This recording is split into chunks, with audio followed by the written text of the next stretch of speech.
When Cybertronians scan beast forms, do they also take on the forms of the animal's genitals and private parts?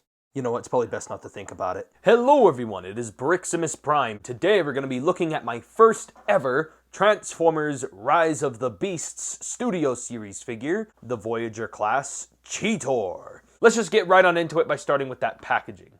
And overall, I like the packaging here with the CG render of the Beast mode right here. And it says Studio Series Cheetor, he's number 98. We're on 98 already? It's Transformers, Rise of the Beasts, and then I showed you guys that. Authentic Transformer! Here on the back of the packaging, we got product shots of the figure itself, but for some reason, these images of the figure on the back look rather dark looking, of his big cat right there, and then Voyager class, and that is mostly it for the packaging. And the backdrop doesn't look half bad.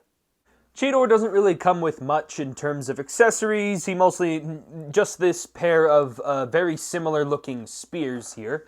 And they look pretty good for the most part. I like how they kind of have this very like bony vertebrae kind of look going through here. And they do have some silver paint there in the tips of the spear. I think that looks cool. And then you can also combine these together with that little peg and tab, and you can have them together as a big double-ended spear weapon.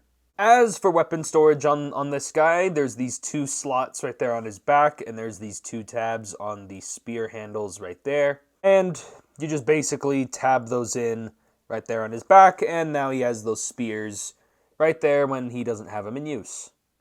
Taking a look at Cheetor's head sculpt here, I like the silver paint they added in his face, and I like those green eyes. I like how this is a very menacing looking Cheetor. He doesn't look as like the kid-friendly character like he once did in the Beast Wars cartoon. Again, overall, I like how the head has this very cat-like appearance while also remaining faithful to the cartoon. I've also been making comments with people that he looks, if this thing was repainted in black, he would look like some kind of like mechanized Black Panther. Transformers may not be in the Marvel Cinematic Universe, but GoBots are. I do like the spots they have going across the chest. Also, I wasn't a really big fan at first of this particular caramely color that they used for the plastic, but after a little while, I actually think I don't mind it all that much. Also, you can see he does have a Maximal logo right there on his chest. He has a little bit of some silver wash going through his abs and throughout certain parts of the figure. And it just brings out a lot of those extra raised details on him. I like the mechanical components there on his shoulders and across his arms. I also like how he's got these like Wolverine claw, Black Panther paws you can have right there with the claws, and you can fold these up, though I do wish that they could fold up all the way in case you didn't want them out. And overall, his shins and his feet, everything looks fine. And really, the only bit of kibble this figure has is he does have the back paws right there on the back of his feet, and he does have the tail right here, which, by the way, you can deploy the tail for furry mode. No! God, please, no! Yeah, that was definitely something that stood out to me about this figure, is this guy has very minimal kibble, even though his transformation does seem pretty accurate to what we've at least seen in the trailers and the movie itself. Going over Cheetor's posability, he has a ball joint at the head, which allows for his head to swivel all the way around. He does have some head pivoting, does allow for looking up and down a little bit. Shoulders can rotate a full 360. These bits right here are on their own independent hinge joint, as well as the arm itself, so you can move them individually for that amount of range. And then due to transformation, he has an extra hinge joint right here as well. Shoulders can rotate a full 360. He does get a bicep swivel.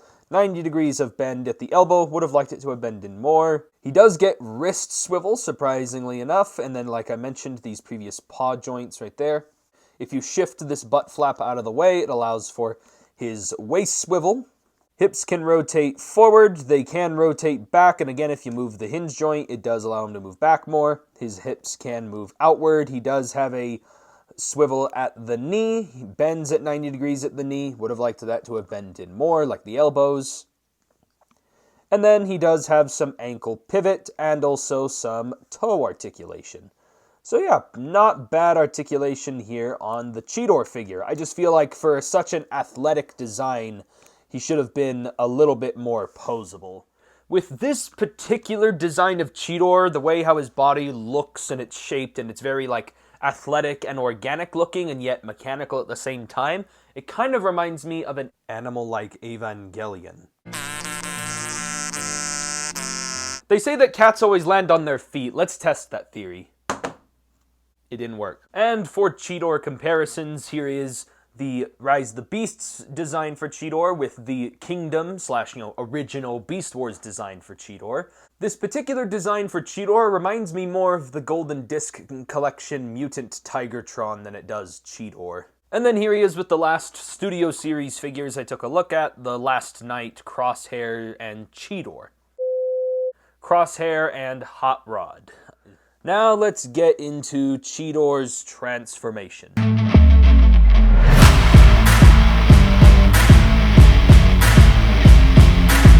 And now taking a look at this particular design for Cheetor. Again, a lot of people have had some criticism for the Beast Wars designs because some people are just not that big a fan of the whole organic animals transforming part, but I like how this particular design for Rise of the Beasts tries to blend it and make it seem more of a machine animal than it does a regular animal. But overall, I don't really have much to complain about, but the one thing I do have to complain about is here for the front legs of the cheetah mode, they want you to fold the arms in like this, and this little sliding panel will slide off to the side. In my opinion, this limits articulation quite a bit, so what I prefer to do, I just leave the arms transformed like they are in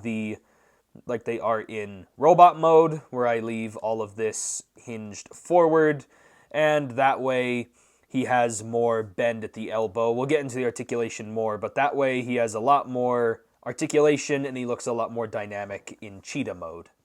And now taking a look at the cheetah head itself. Again, a lot of the mechanical components here look very nice and sculpted, but I do feel like there is a severe lack of paint on this figure in particular, especially for the Studio Series and him being in a Voyager price point. I feel like this guy kind of fell a little short on the paint apps, especially a lot of this green here, like in the eyes and on the eyes of the robot mode. I feel like more of that should have been sprinkled throughout the robot components, the mechanical components, but overall, again, I think it's really cool how a very simplistic transformation managed to make a very sleek and acrobatic looking robot mode turn into a very athletic looking cheetah here. Very, very nice looking. And again, there's like virtually no kibble except for the actual mechanical components peeking through. That's supposedly movie accurate. And overall, don't got much to complain about here. Now going over the cheetah's posability, he does have a swivel at the head, and it does feel like he should have a hinge joint at the head that looks up and down, but it barely doesn't do anything. He does have a hinge joint at the mouth, and then his legs can only move back and forward about that far. He does get a bend at the elbow, the paws can rotate, and there's that paw articulation earlier. Now if you untab this transformation joint that tabs the shoulder blades into the neck, it does allow you to get more posability out of the cheetah legs, so it's nice to see that you still have some more options to make him a whole lot more dynamic. Same thing goes with the back legs. This hinge joint right here can still accommodate out of the way for leg posability, which it can hinge forward back, move out to the side. No swivel, it's now locked in. He does have a double hinge joint at the tail, and then he has a hinge joint here, and then his paws can shift up and down, and he still obtains his back ankle pivot. So, very good articulation here on the cheetah as well. And honestly, I don't really got much else to say about it. It's just a pretty good beast mode. Here's the Rise of the Beasts Cheetor compared next to the Beast Wars Kingdom Cheetor. Here he is next to Tigertron. Spoilers ahead. This is your guys' only spoiler warning. Alright? Are you guys ready? And then here is Cheetor compared next to the Studio Series Crosshair and Hot Rod. So yeah, that is basically it for comparisons. And that is basically it for my review on the Rise of the Beasts Voyager Class Studio Series Cheetor. I do like the character and I do like the toy itself, and it is very well designed because there's no kibble, it poses really well. I wish he had either one of the other, either more paint apps here and there throughout the figure, either bits of green or just extra black wash that would bring out those raised details, or I wish he had a little bit more posability, especially in the elbows and the knees. But besides that, I don't really got anything to complain about, because this figure already seems like such a fun toy, and the spears are such a fun accessory. I'm not sure if this guy's supposed to include a gun or not, but I'm sure you could just give him some kind of gun you could borrow from someone else. And I don't think the beast mode is that bad either. It's just, again, it suffers from the same problems as the robot mode, which is that I feel like it's lacking in bits of green paint. Like, just to give those extra little bits of highlights, and even just some paint in general. I wouldn't really have this complaint until I saw that one guy on Instagram who did a custom paint job of Cheetor, and it did make me feel a little bit jealous that, like, this guy doesn't look like that. Yeah, if I had to give this figure a rating, I give him a very solid 9 out of 10. Like, he is borderline that close to perfection. Like, this figure is already really setting me up for liking the rest of the Studio Series figures and also the movie itself. So I do highly suggest this figure if you're able to find him or pick him up. That's basically it for this review. If you guys enjoyed it, give me a like on the video, comment down below what you guys think, subscribe to the channel for more Transformers, Rise of the Beasts, and just toy reviews in general, and I'll catch you guys next time.